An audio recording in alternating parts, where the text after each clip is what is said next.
Assalamualaikum warahmatullahi wabarakatuh. Kuari nyaritakeun ngala barokah ti para guru. Yuk urang simak bareng-bareng. Allahumma sholli ala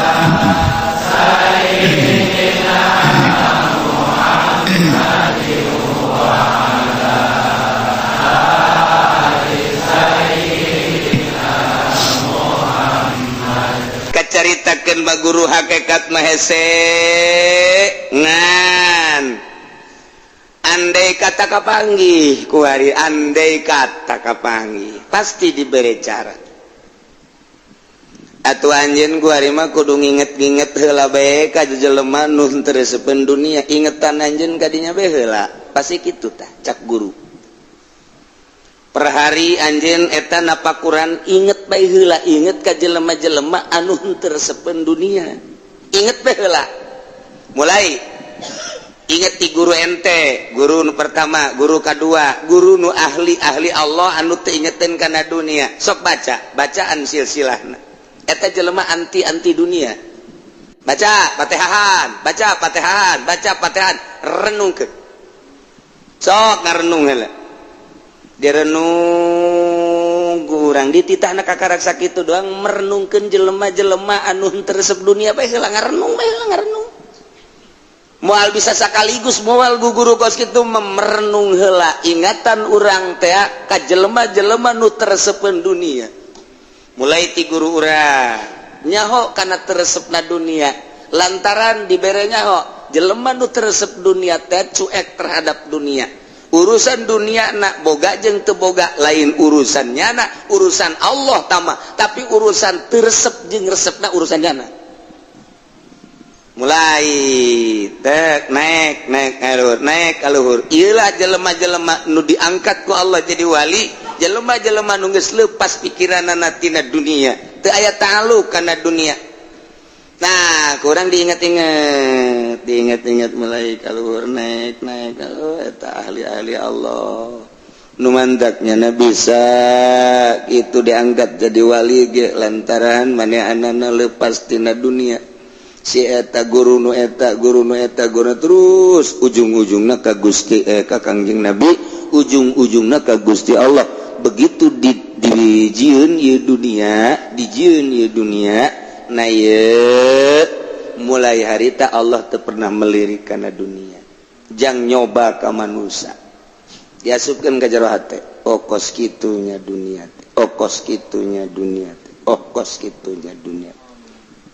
tetep encan keneh bae ngan geus aya ner-neran lantaran urang teh kuari manginget-inget jelema nu teu resep dunia per hari beurang peuting teh eta bae nu diinget teh jelema-jelema nu teu reseupeun kana dunia dongeng-dongengna ku urang teh terus bae carita-caritaanna terus bae ku urang diamati dipahami aya engke tepa horenganan lain kudis bae nu tepa lain kurap bae nu tepa horenganan lain ta eta kos kitu ge tepa urang kuari nya hiji jeung DPR bakal katepaan bahasa-bahasa DPR jeung taktik-taktik cari-cari uang di dalam ka DPR-an bakal nyaho urang babarengan jeung ahli ekonomi engke setik-setik urang kabawa ku perekonomian urang babarengan jeung pemerintah setik-setik kaismeun katepaan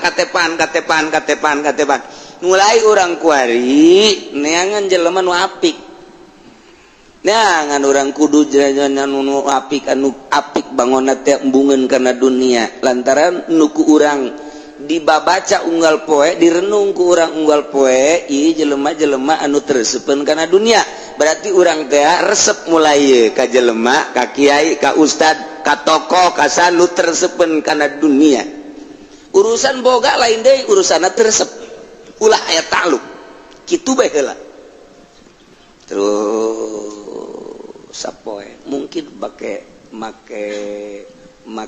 naon gitu jangka waktu nu panjang lain bulanan ya teh tahunan dibere modalna zikir dibere modalna zikir briefing deui jeung guru mulai gue bari didongengkeun Kangjeng Nabi begitu Isra Kangjeng Nabi teh didatangan ku nini na mending mun geulis mah jore eueuh kan nini nu geulis eueuh aya hiji lah mal bejakeun tapi ieu mah jore nini umurna bangsa 100 tahun jabongkok neuleuh susu geus lambeng neuleuh mata cileuhan bae caian bae sungutna geus ngacai bae huntu geus eueuh hiji-hiji aca ceuli geus kaluar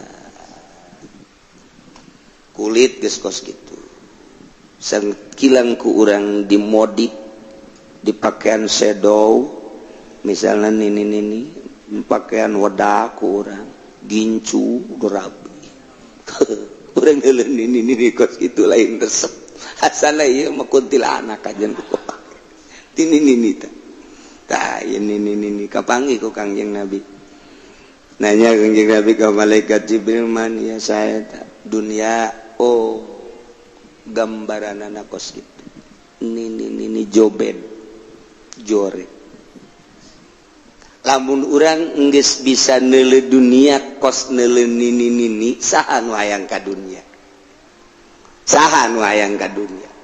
nini jore culean nyaos ya cule lehoan culean cileuhan kemudian atuh ayeuna mereuhakan bae batuk teu eureun-eureun geus bongkok aduh nini kos kitu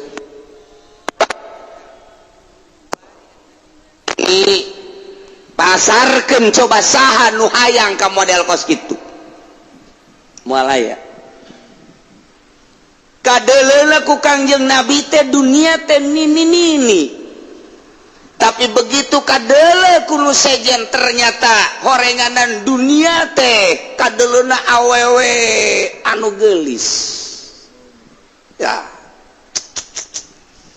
begitu Kangjeng Nabi ningali deui eta awewe ku geulis-geulis teuing masyaallah matana bureuleuh ceulina rancung wih pipina ge pohar aja sangadaun seureuh ya Allah bibirna ku beureum-beureum teh ya Allah Gusti semampai ieu na mararcut jasa Gusti mun pake nari teh kadeuleuan gulak-gilekna eta naon eta geulis amat si awewe eta dunia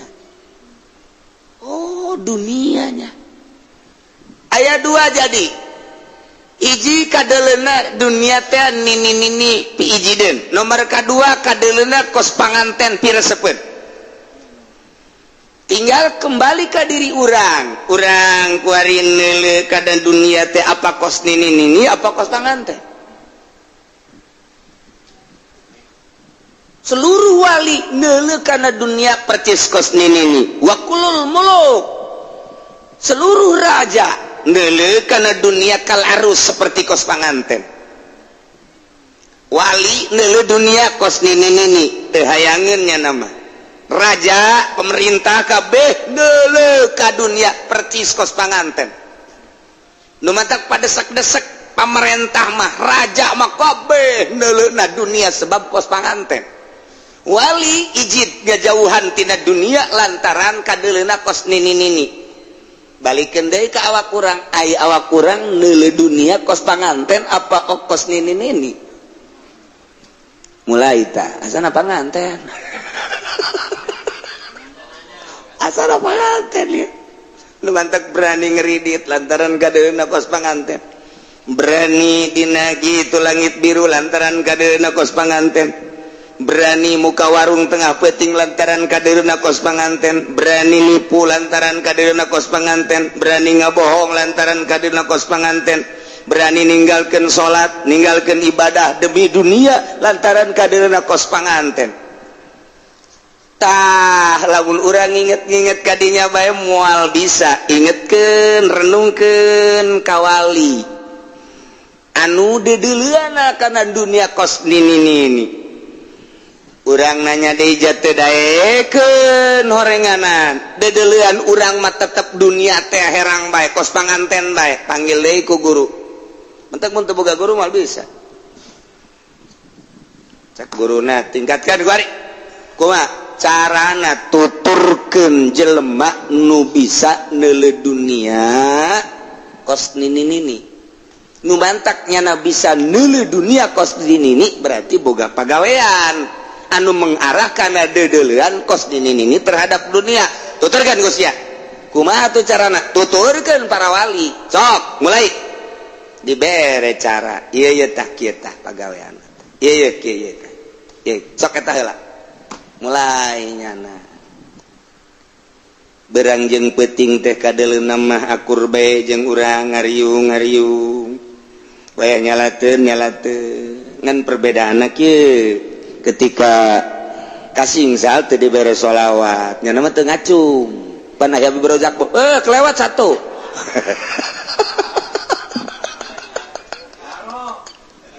beda tah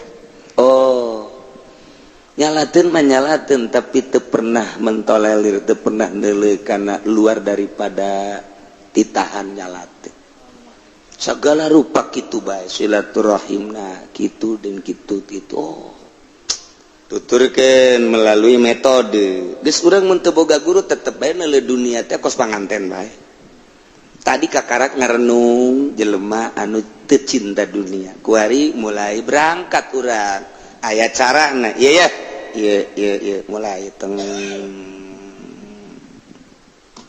panggil ku guru berarti lain sakedeung waktuna syadil tambahan ulah molor bae atuh ti peuting molor bae carekan pasti ku guru molor ke kajen nonton bola mah mangpaat aya tah mah tampiling mulai wiridna ieu tah nya tapakurna ieu tah muraqabahna ieu mulai dipigawe teng terus bersusah payahnya mun cara naik ka tangkal kalapa mangangsro deui turun deui ngangsro deui turun deui ngangsro deui turun deui ngangsro deui turun deui ngangsro capek aya nu geus datang ka palapahna moroso terus we capek nya berusaha kos kitu tetep naik plek data kacaritakeun datang we geus moal dibejakeun teh cara-carana jeung moal kuat jeung hese deui jeung aing kitu nya hode sabenerna mah barang urang datang ka dinya jaheuh orang dunia teh kos nini ya Allah kunaon jelema ngudag-gudag dunia sapira nini bengking cileuhan culean lehoan haju ngacai haju sapira nini atuh dae kira-kira urang hees jeung nini kunyana dipangku urang ku nini meureunanan beuh hapeukna ge pohara sapira nini make minyak nage atuh hapeuk lah nini maka jeung kukumaha embung urang nini deuleu nini Allah susuna geus datang ngampai datang ka tuur ka dieu teh geus bongkok maksudna bongkok mentak barang geus datang teh ka dinya kunaon jelema ngudag-gudag kos kitu di nini tah urang ieu mah gancang caritana bae keur carita gancang ieu nyana kuari geus bisa ngabedakeun antara dunia baheula mah kos panganten luar biasa ceramah ge nu di deuleuna etana bae can pun kamamana ge eta bae geus pokona mah eta bae kajenting kukumaha ge jakos panganten teu bisa dihenteu sebab encan berangkat mah pasti deuleuna kadinya bae indah baik kajenting kahujanan tunduh lantaran deuk ngahareupan panganten sugan rada kandel pangantenna halo kandel geus kadinya bae kiai ngariung geus dihebat-hebat ku batur teh lantaran nyana can pernah ngalakukeun metode ngalaksanakeun cara tetep bae udeng tinggal udeng sorban tinggal sorban okosna doang horenganna nu dimaksud nama eta keneh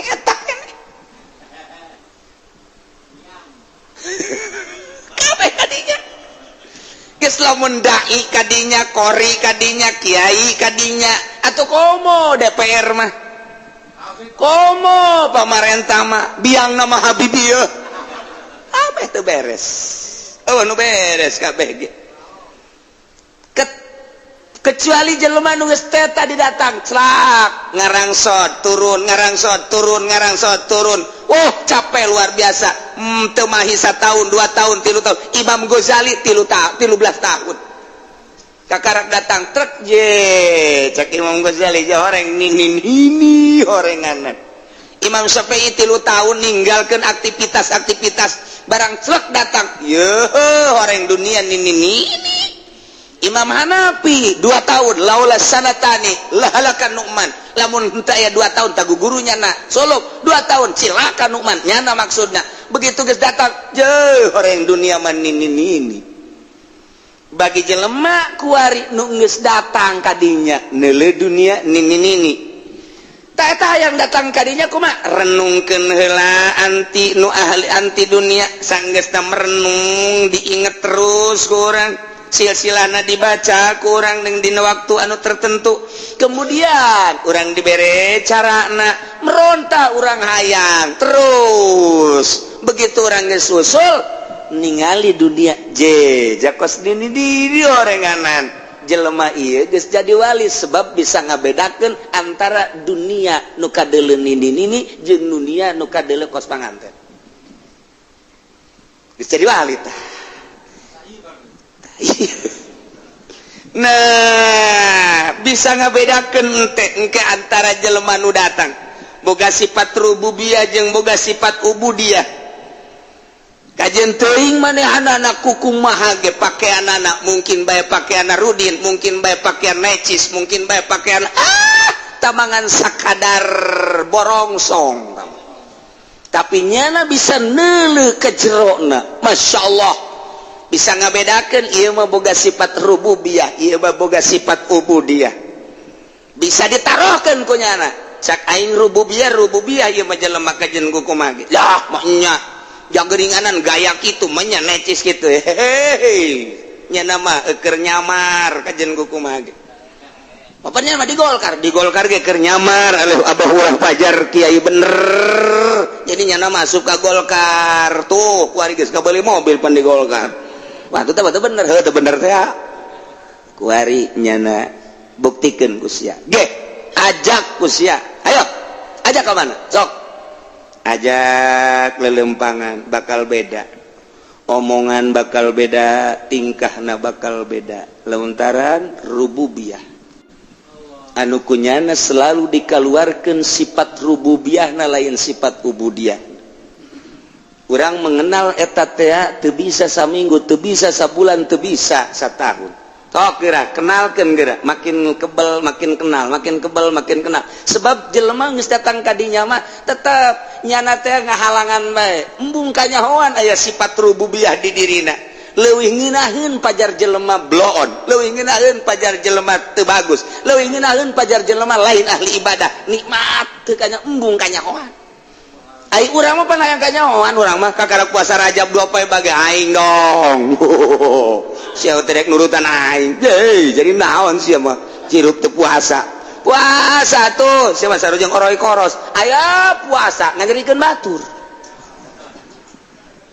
Geus teu beres sama geus teu beres sama banding dibebaskeun apa ka ditu ka turunan. Teu beres sama. Jadi kakara kuasa sakitu ge sekali-kali batur mah geus jadi wali embung kanyahoan. Nah iyalah nyana geus bisa. Jadi ke wali mah katebak teh ku wali deui. Ku wali deui. Bagus. Urang can paham. Ku dibaguskeun ku itu coba ge tuturkeun ku urang sabulan, tuturkeun satahun bakal kanyahoan. Sifat rububiyahna tetep iiraha bakal kadeuleu we ku urang. Bakal kadeuleu bae ngan tetep bae di bulan bae ku nya embung kanyahoan embung kanyahoan padahal deuleuanna terhadap dunia teh geus okos nini tapi nyana tetep bae kos resep bae kos resep bae make batu 5 sakali dipake pada tangaranna kos resep eta eta kos kitu kan penta ge teu dibikeun resep atuh ngaranna tah mah anu tersebar di peta dibikin aya teh ge mun di peta dibikin ojol atuh tolol tah mangana ojol keneh we satu saat tetap sifat rububiyahna bakal kajahoan ngan teu gampang sebab kunyana disumputkeun bae terus nah iyalah nu kurang kuari dicaritakeun kakarak nyaritakeun urusan ngabedakeun antara rububiyah jeung ubudiyah engke di mana kanyahoanana ketika orang babarengan sebab rububiyah mahaluha al-batin wal ubudiyah mahaluha al-zahir rububiyah eta tempatna batin ubudiyah tempatna zahir ketika orang bareng dahar sifat hamba aya di nyana akur dahar nginum sifat ubudiyah aya sare sifat ubudiyah aya ngopi sifat ubudiyah ngaranna ngerokok sifat ubudiyah gitu ngaranna malah batur puasanya nama henteu masalah geus sifat rububiyah can katara ieu kajen kumaha ge can katara ke katara-katarana ketika satu ketika aya kahuruan misal aya kahuruan jelema nu tadina puasa bae nu tadina ibadah bae harenggosan nyana tenang senikmati Allah kalem bae heulana urusan kahuruan bae urang ulah naon kitu ngaranna ulah bingung ulah panik tenang bae tenang tah sifat rububiyah mulai katigali ketika darurat batur kelabakan ulah nya namanya kocai bae pare timbul weh pada teh hebat tenang bae nang Allah urang mah lain kitu pan begitu satar mun aing waduh eta ngaranna sifat hamba mulai takanyahoan ketika aya terjadi kematian panik kabeh panik ieu ceurik ieu ngahinging ieu ceurik ieu ngahing nyana selalu tenang diceungceurikan moal hudang deui eueuh dongengna nu paeh diceungceurikan hudang lamun aya nu paeh careurik aju hudang ceurik sia sadaek-daek tapi jauh tenang urang doakeun kalem bae kalem padahal di jero hatena mah manusiawi nya nangis sedih nyan bisa nenangkeun ngaredakeun etalah katembongna rububiyah di dieu eueuh nu nang urang kabeh ge nang Allah hirup urang nang Allah maot urang nang Allah sehat urang nang Allah kabeh nang Allah tenang teu kudu panik kabeh ge terjadi eueuh di luar naon kitu gerak Allah eueuh nu tah bisa tenang sifat rububiyah nanti dinya mulai kos tadi guru ketika murid kabeh dahaga neangannya neangan heula teu langsung ngadoan teu neangan heula kaler neangan kidul neangan usaha ngaranna padahal bagus bisa nyalaunan tapi henteu urang mah teu kudu neangan deui aing ngadoa bae ka Allah geus aing mah boga doa manyur pokona mah aing geus nu penting sia mere ka aing duit deui bae urusanana geus neangan kaler kidul wetan kulon neuleuh ka tukang ka kaler ka kidul eueuh sasaha mun masih keneh aya jelema moal kulantaran nyana sorangan kakarak ngadoa ya Allah ya Rabbi doa set pajar teh jauhan padahal diintip karak sifat rububiyah timbul jadi lamun encan darurat atuh biasa bae teu katembong geus tahunan hayang nganyahokeun sifat rububiyah lantaran salat mah bisa dibuat-buat kurang coba itu kiai itu orang intim salat mah bisa akur du sejen ge nu bodoh ge bisa nuturkeun Allahu akbar sujud rapi bisa ditiru kos kitu mah eta mah urusan zahir maca Quran dreng bisa ditiru tah mah kos kitu mah bisa ditiru tah mah tapi jelema anu geus bisa ngabedakeun rububiyah jeung ubudiyah ketika darurat aya kejadian tenang misalna urang kuari nyandung nu kolot marah tenang atuh lain tenang atuh nyana nu tenang nu kolot modar bisa nenangkeun ku kitu tah ya Allah jadi bawa kakajawan rububiyah teh lamun can darurat ke geus darurat oh tercengang kabeh. Kos gitulah sebabnya nama terus jumput dia sumput. Nah, padahal geus nyaho setiap jelema nu datang ku nyana geus katebak, tapi kan henteu dijelas-jelaskeun teu meunang. Teu meunang lamun dijelas-jelaskeun atuh nufur jelema. Nufur teh mabur. Ih moal aing mah mesti ditebak ku nyana. Embung, geus darareukeut bae padahal mah kanyahoan sieun ngridit sieun. Kanyahoan. Sieu mah malah resep karangna, sieu mah resep atuh mah malah nu rek rencana kawin jeung urang Karawang atuh kanyahoan kabeh. Ngan teu dibejakeun. Paling nanyakeun kieu da musim naon di Karawang. Ieu pan aju ka Karawang. Kos nyahoan bae. Paling ge kos kitu doang. Kalau nyana ngotot henteu geeusan geus. Tuh, pan eta ente mun disebut Karawang henteu ieu mah sugan bae atuh gitu. Padahal tek geus karasa ka jantungna sial kanyahoan berarti aing ieu. Tah ieu wali. Jadi moal diangkat jadi wali lamun encan bisa ngabedakeun antara dua perkara dina mazharin wahid. Jadinya bisa ngabedakeun ieu rububiyah ieu ubudiyah sebab kanyahoan kadeuleu kunyana rububiyah batin ubudiyah zahir. Urang babarengan dina ubudiyah nah wungkul sifat kehambaan anak atuh teh mah kadeuleu dahar akur bareng dahar akur nginum akur ngarokok akur ngopi akur sare akur atuh kos kitu bisa dibuat-buat tetapi engke timbul rububiyahna satu ketika nyana sila tanpa disadari kebel amat eta silana teu katuturkeun ku urang terobah-robah silana teh tah satu kedua satu ketika meureunnya keur manteng nyana ka Gusti Allah teu sare berang teu sare peuting teu sare terus asana geus 20 peuting teu sare nyanana teu boga pikiran ku kumaha ngan kurang ditaliti ieu teu sare-sare sifat rububiyahna keur manter eta kanyahoan kituna teh ketika urang ngintip bae lamun dijelas-jelaskeun atuh malah nyana teh ooploan eedanan ka dituna mun urang hayang nyaho malah nyana mah bebloonan nu mantak eta kitu Abu Nawas bebloonan aya kawalian di jerona aya wali di jerona mantak bebloonan selalu tiba heula kos kitu be embung lamun nyaritakeun urusan batin arido sayang geus api lain embungeun kecuali nerangkeun urusan dina kitab lamun urusan nyaritakeun ka jero moal dekeun sebab aya di jerona beusi katebakeun. Nah iyalah moal bisa kanyahoan moal bisa diangkat jadi wali can jadi wali jelema lamun encan bisa ngabedakeun mun geus bisa ngabedakeun ieu mah nini orenganan ieu mah nu ngora orenganan eta mah geus bisa wali berarti tah ieu mah nu kolot mah rada geulis nu ngora mah rada jore wali teh geus sarua wali mujbir teh geus eta kakarak dina urusan dunia encan dina urusan makhluk kiai geus kaharti kitu nama metodena basa etik micin kakapiran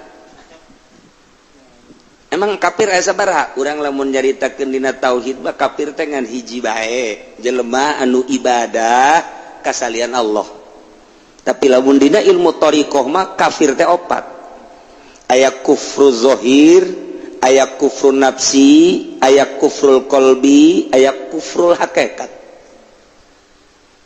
Lamun kufru zahir mah gampang, jelema nyembah lain ka Allah kufur zahir. Geus ketika teu nyembah ka batu, ka patung, kufur teu kufur berarti cak zahir. Naik wari kufur nafsi, ulah aya ngaku. Segala rupa ge kapan nu Allah teh Rabbul Alamin ketika maca alhamdulillahirabbil alamin sadaya puji tangtu ka Gusti Allah teh anu mangeranan alam nu ngabogaan alam nu ngurus sakabeh alam teh masya Allah urang teh ulah aya aku-akuan ketika urang aya ngaku boro-boro kana naon ka diri urang bae diaku urang moal diangkat jadi wali dedeleuan urang tetep dunia panganten bae sebab aya kufur tete disebut kufur nafsi nomor katilu aya kufur qalbi kumaha eta di jero hate urang loba ta'aluk di jero hate urang teh kapan ieu teh dijieun aya 9 sumur 9 sumur aya nu nyieun 7 sumur. Di sumur-sumur etalah kurang kudu dibersihan. Sumur dunia, sumur makhluk dan lain sebagainya. Tak ulah ngarentet di jero. Ketika aya sesuatuan di jerona, termasuk kufur cek ahli tarekah, kufur qalbi. Urang salat mah salat tapi inget ka warung kufur. Cek ahli tarekat. Sehingga deh ulah salah. Engke sia ceramah kufur deh atuh bang di talian sia. Cerita tarekat ieu cerita tarekat. Anu takbirat tarekat teh lain zikirna kos kituna. Ketika orang Allahu Akbar, ingat ke warung, ingat ke jabatan, ingat ke manusia, ingat ke motor, ingat ke mobil, kufur loba jasa disebut kufrul qalbi. Iyalah anu kudu dibersihan. Moal waka kadeuleun nini eta teh dunia lamun qalbina urang masih kufur. Maka bahasa Tan Syekh Abdul Qadir, bahasa Imam Ghazali sing hade bahasa kufur dina tasawufna. Si hade ngufurkeun ka makhluk teh Imam Ghazali, Tuan Syekh Abdul Qadir, Imam Qusairi, Syekh Junaidil Baghdadi lantaran nyana mah beda jeung syariat, nyana geus notog kana hakikat. Nu mataki halal dibunuh, digantung lantaran nyana ngupurkeun ka jelema kos kitu. Nah, iyalah kufur. Tinggal kufur hakikat tak kabeh ge ieu adalah nu Allah Gusti Allah dedeuleun teh Allah. Ketika urang deuleu masih kedeh lain ka Allah, minimal eueuh daya Allahan, eueuh kekuatan Allahan, eueuh ilmu Allahan, berarti urang masih kena kufur hakikat. Iyalah anu bakal ditata ku ahli thariqah mah tah zikirna, tah tafakurna, tah muraqabahna nya. Tah ulah datang ka kufur. Lamun urang geus bisa kufur zahir mah emang henteu, tinggal kufur nafsi. Kedua katiluna kufrul qalbi, kaopatna kufrul hakikat. Urang bisa tidinya, urang seuri di luhur je nini eta mah mana tuh bareng di dieu luhur nini beneran. Mulai engke lamun geus bisa nelekos kitu sagala rupa kadeuleu, sagala rupa katembong jelas tajali di dieuna ge tajali teh ebre waqa'a fihat tajalli jelas. Jadi jelas geus jelas. Mulai urang lamun engke ka hiji lembur ka ambe ku urang aya walian ya di dieu ye. Mun aya solihinan aya solihin coba tangan haji solihin di mana ge. Terus dia ngobrol batinnya lantaran sarua itu tersep dunia, batin urang tersep dunia. Nu tersep dunia jeung nu tersep dunia ngahiji. Urangna hirup kene itu geus maot pan itu mah teu maot sarua bae. Maot oge zahirna hungkul, teu maot pan hakikatna mah ngahiji. Urang lamun nyaritakeun kos kitu asa di alam mana? Asa percaya asa henteu. Apa iya apa henteu. Komo mun didengekeun ku Muhammadiyah mah tahayul tah kos kitu mah. Tahayul tah kos kitu mah. Angel keneh nya mah urang bae nu percaya apa iya apa henteu nya. Apa iya apa henteu nya. Nah, kulantaran jauh jasa jeung pemikiran urang. Pemikiran urang jauh jasa iyalah metode-metodena nu eungap, nu dibahasakeunana ku urang teh lamun naik ka tangkal kalabang ngangsrot geus bararundas turun deui ngangsrot bararundas turun deui hayang datang ka palapah teh angel jasa tahunan ngalaksanakeun metode-metodena ngaleungitkeun ka kufuran opat kufrul zahir kufrul nafsi kufrul qalbi kufrul hakikat. Iyalah make metode jang kufrul zahir mah geus jelas aya ilmuna ilmu tauhid tinggal ieu tah kufrul nafsi ieu nu ditata ku ahli thariqat anu bajuna baju tasawuf naik engke ka kufrul qalbi supaya di jero hate ulah bari segala rupa naik ke ka kufrul hakikat datang orang tamat urang seuri sorangan urang geus seuri sorang merenung engke ge salat ge beda ge kadeulina salat ge lain deui kumaha teteg salat teteg mun diuk teteg teu edeg.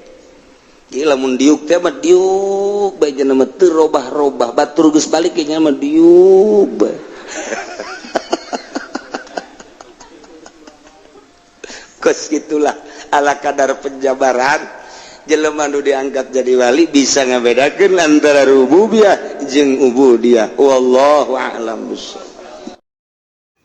Alhamdulillahirrabbilalamin. Sakitu ti guru orang, mudah-mudahan manfaat ilmu kasadayana. Assalamualaikum warahmatullahi wabarakatuh.